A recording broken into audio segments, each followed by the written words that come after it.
Hi, Mrs. Patel. This is Hannah, your student physical therapist.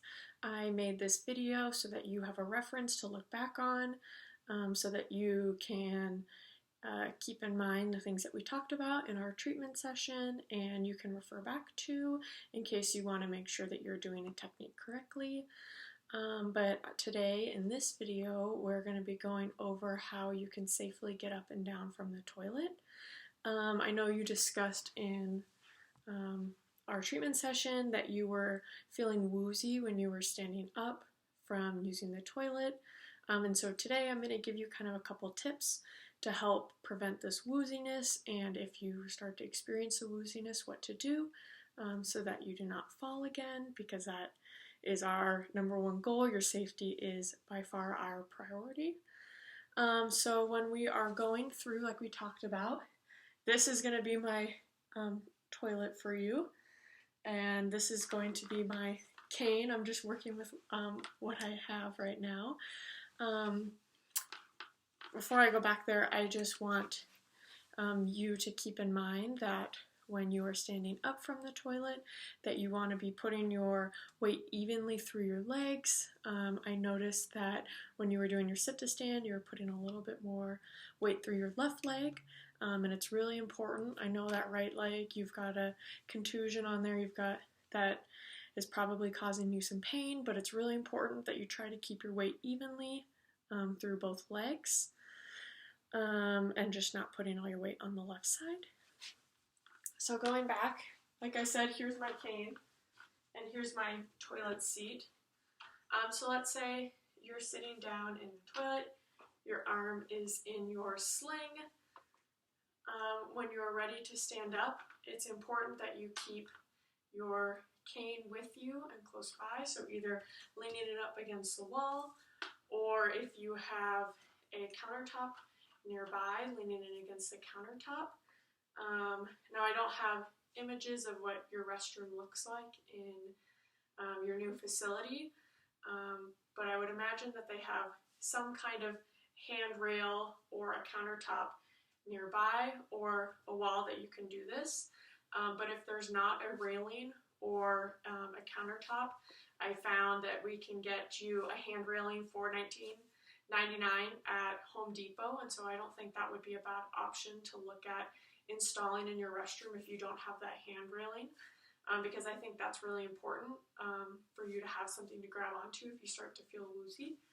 But that is something that we can discuss again in further treatment sessions. But your arm is going to be in your sling, and you're going to have your cane leaning up against the wall. I noticed that you can stand up on your own without your hands for the sit to stand. Now when you're going to stand, it's really important that you take your time with this motion and when you're moving between positions, because that your blood pressure dropping can be what causes you to feel that wooziness. So just taking your time. But when you're ready, weight evenly through both legs, and you're going to slowly push yourself up, get your hips up. Now at this point, you want to grab onto your cane, because I don't think that you have been hanging onto your cane at this time, or you can hold on to the handrail or the countertop. But holding on to that cane so that you have an extra point of contact in case you start to feel woozy. And then instead of trying to walk to the sink right away, stand here for a second and make sure that the woozy feeling is going to pass. If not, you have the toilet behind you that you can sit back down. I'd rather have you sit and back onto the toilet than to fall onto the ground.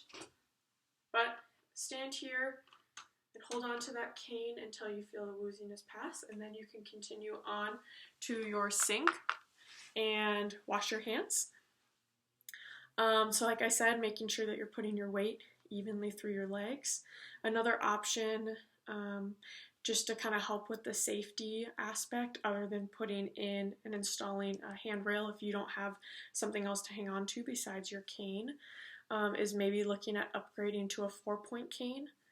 We can look at what your new facility's options are at renting a 4-point cane, or I found a 4-point cane at Walmart for $15.74. This is within your budget, and I think having a little bit more stability might not be a bad option.